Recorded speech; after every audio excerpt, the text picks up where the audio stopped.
వచ్చేటప్పటికి యువతే లీడర్ అన్నటువంటి వార్తని హైలైట్ చేసింది.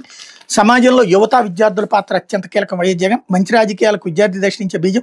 ఓ నాయకుడి గురించి కాళ్ళ ఎగరేసుకుని చెప్పేలా ఉండాలి. మనం మార్చకపోతే ఈ వ్యవస్థ మారదు. చూసి చూడనట్లు వదిలేసామంటే ఎప్పటికీ అలాగే ఉంటుంది. విద్యార్థుల భవిష్యత్తుని అద్భుతంగా తీర్చిదిద్దేలా మొట్టమొదటిసారిగా అడుగులు పడింది మన ప్రభుత్వంలోనే. ఇంగ్లీష్ మీడియం స్కూళ్లు, నాడు నేడుతో కార్పొరేట్కి దీటుగా ప్రభుత్వ స్కూళ్లు, విద్యా దీవెన వసతి దీవెన కోసం 16,800 కోట్లు వ్యయం చేశాం. మన పిల్లలు ప్రపంచంతో పోటీ పడేలా కరికులం, జీఈఆర్లో గణనీయమైన ప్రగతి. కూటమి ప్రభుత్వంలో మొత్తం రివర్స్. మెడికల్ కాలేజీల ప్రైవేటీకరణ దారుణం. 2.5 లక్షల కోట్ల రాష్ట్ర బడ్జెట్లో వాటి పూర్తి చేసేందుకు 5 ఏళ్లలో 5,000 కోట్లు ఇవ్వలేరా? మీరు తీసుకురాకపోగా స్కాముల కోసం మెడికల్ కాలేజీలు అమ్మేస్తారా చంద్రబాబు?